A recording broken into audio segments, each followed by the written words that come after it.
Baik, Assalamualaikum warahmatullahi wabarakatuh. Perkenalkan, nama saya Muhammad Tommy Bimi Putra.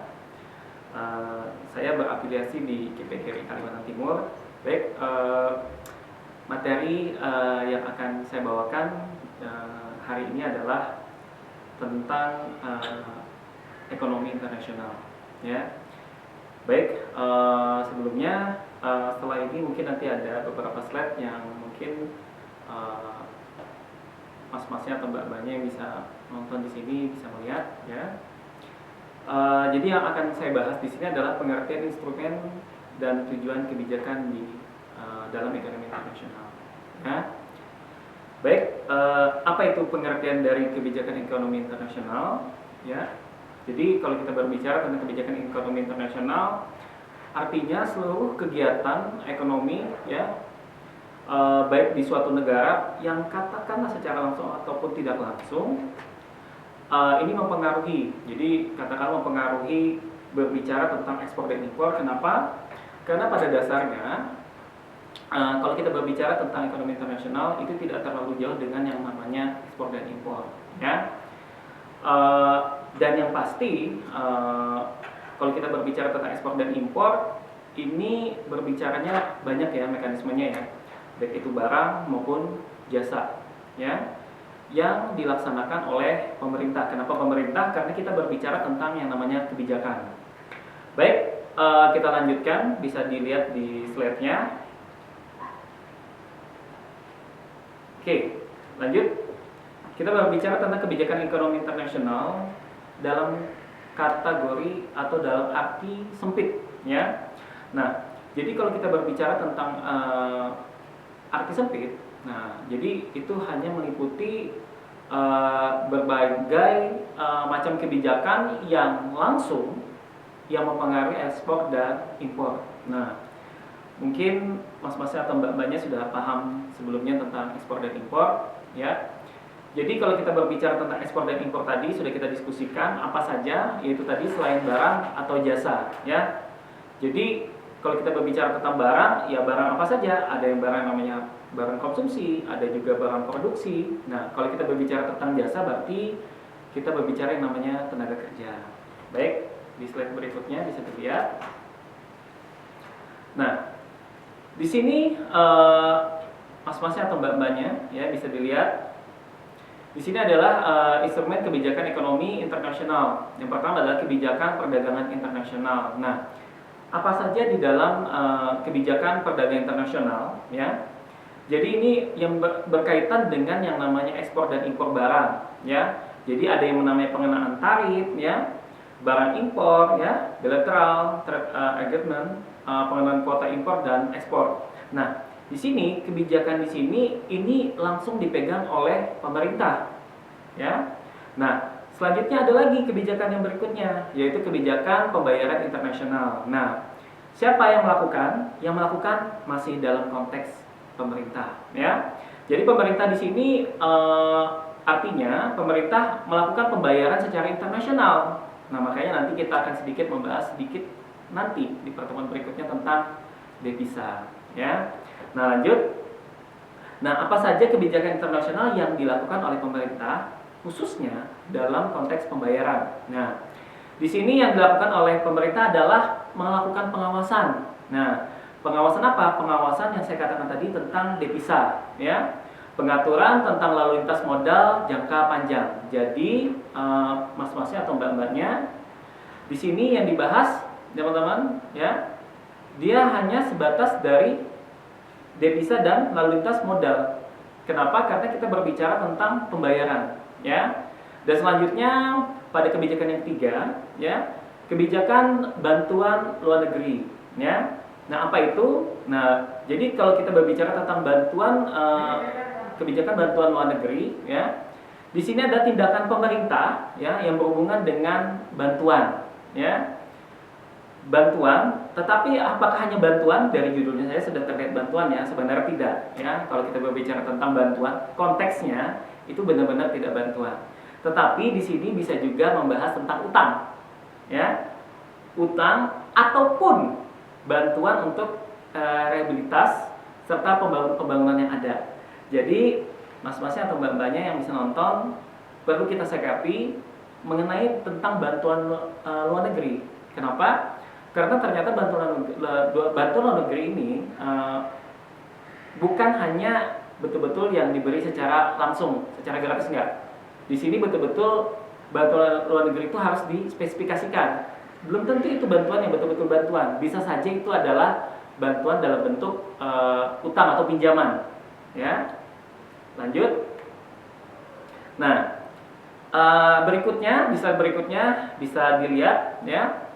Di sini berbicara tentang tujuan kebijakan ekonomi internasional, ya. Yang pertama adalah yang namanya autarki. Nah, apa itu autarki? Ya. Jadi kalau kita berbicara tentang autarki, ini sebenarnya zaman dulu sekali ya. Jadi kalau kita berbicara tentang sistem autarki ini ada kebijakan internasional juga, ya. Tetapi kebijakan autarki ini artinya kebijakan yang betul-betul tidak mengindahkan yang namanya apa itu kepentingan ekonomi, apa itu namanya kepentingan politik dan militer. Dia tidak mengindahkan itu. Nah, makanya dulu, jadi kalau kita berbicara tentang zaman dulu tentang autarki ini adalah zaman yang tidak mengenakan. Kenapa? Karena zaman autarki ini bisa dikatakan bahwa pada waktu itu, ya, perdagangan bukan hanya perdagangan dagang saja, tetapi juga sampai ke perdagangan manusia. Nah, itu zamannya dulu. Nah, setelah itu berubah pada kebijakan berikutnya, internasional berikutnya, yaitu kebijakan yang namanya welfare atau kebijakan yang mengarah pada tingkat kesejahteraan. Ya. Nah, apa itu? Nah, jadi pada saat kita akan membahas ini, mas-masnya atau mbak-mbaknya yang bisa menonton, ya, perlu kita sikapi terlebih dahulu. Jadi kebijakan ini adalah kebijakan yang memang betul-betul bertentangan dengan autarki, di mana kebijakan ini lebih menekankan, kepada tingkat kesejahteraan, ya, tingkatnya kesejahteraan, tingkatnya spesialisasi. Nah, di sini, jadi arahnya beda sudah, gitu. Nah, jadi kenapa kalau kita berbicara tentang welfare ini, ya, jadi kalau kita bicara tentang kebijakan welfare ini, jadi yang saya katakan tadi ini sangat berbeda dengan autarki tadi, ya, di mana di sini lebih menekankan, jadi menekankan daripada spesialis dan kesejahteraan. Selain itu juga di sini di dalam welfare ini kita berbicara tentang namanya tarif, ada kuota. Nah, dan itu akan dihilangkan, paling tidak dikurangi. Hal ini berarti kita berbicara mengarah. Jadi sudah pada zamannya di welfare ini, autarki welfare ini sudah mengarah ke perdagangan bebas. Nah, selanjutnya tujuan kebijakan ekonomi internasional yang berikutnya adalah tentang proteksi. Dan ini sudah halonya udah berubah beda jauh daripada autarki dan kesejahteraan. Sekarang kita berbicara tentang proteksi. Nah, apa itu kebijakan internasional proteksi? Ya, jadi kalau kita berbicara tentang kebijakan ekonomi internasional proteksi adalah untuk melindungi industri, ya, industri khususnya industri di dalam negeri. Dari mana? Dari persaingan terhadap barang-barang impor, ya. Nah, kebijakannya berupa apa? Jadi kebijakan yang dilakukan untuk proteksi adalah berupa tarif, ya, tarif atau kuota impor. Artinya apa? Jadi kalau misalnya ada barang impor masuk, itu akan dikenakan tarif yang cukup tinggi. Tujuannya adalah untuk menjaga kestabilan produk dalam negeri. Apakah cuma berupa tarif? Tidak. Seperti yang saya katakan tadi, adanya juga kuota impor atau pembatasan, begitu. Dengan adanya pembatasan, produk-produk di dalam negeri itu masih bisa terjaga stabilitasnya, ya. Dan itu juga masuk di dalam ranahnya kebijakan ekonomi internasional. Baik, di slide berikutnya, ya. Ini ada slide terakhir. Baik, keseimbangan neraca pembayaran, ya. Ini juga merupakan kebijakan juga, ya. Terutama bagi negara yang mengalami defisit, ya. Dalam neraca pembayaran, posisi cadangan valuta asing lemah. Maka diperlukan kebijakan ekonomi internasional guna menyimbangkan neraca pembayaran internasional. Kebijakan ini biasanya dalam bentuk pengawasan devisa, ya. Maksudnya apa? Jadi begini, mas-masnya, mbak-mbaknya, kalau kita berbicara tentang keseimbangan neraca pembayaran, jadi pemerintah, jadi kembali lagi ke pemerintah, karena memang kebijakan di dalam perdagangan internasional paling banyak campur tangan pemerintah, ya. Jadi pemerintah ini dikatakan sebagai pengawas devisa, ya. Kenapa dikatakan sebagai pengawas devisa? Karena ini akan berhubungan dengan yang namanya komponen modal.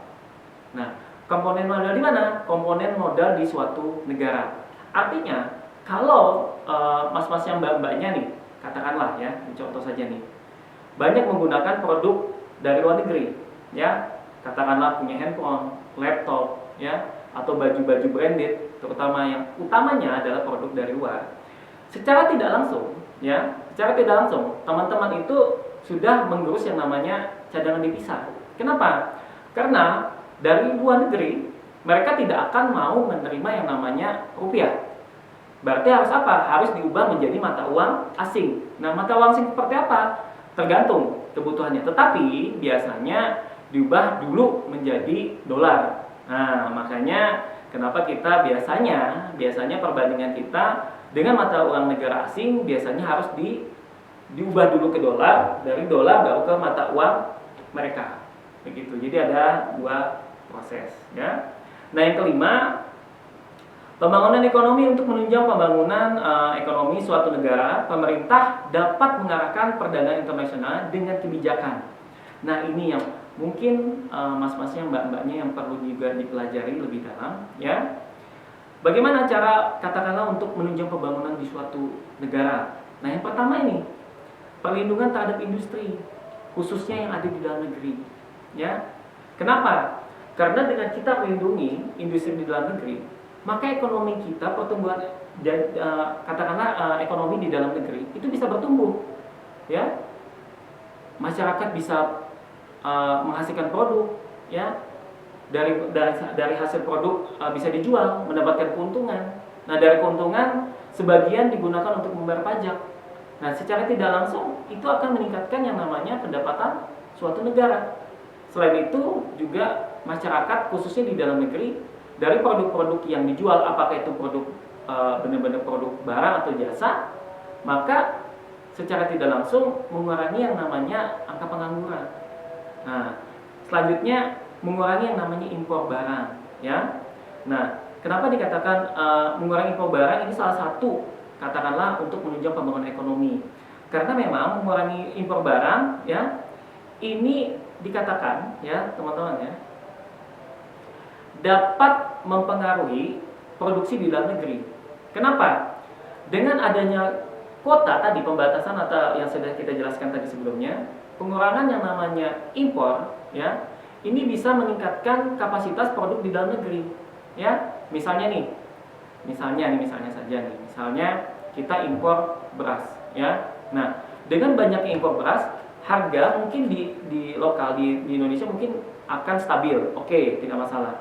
Tetapi lama-kelamaan harga itu bukan lagi stabil, akan jatuh, terutama produk di dalam negeri, dan itu akan tergerus pasarnya, ya. Nah, dengan banyaknya produk dari luar negeri, ya, atau produk-produk impor ini, maka akan menghilangkan tingkat kesejahteraan di masyarakat. Nah, makanya perlunya adanya pengurangan impor-impor, terutama impor-impor barang yang sifatnya yang non esensial, ya.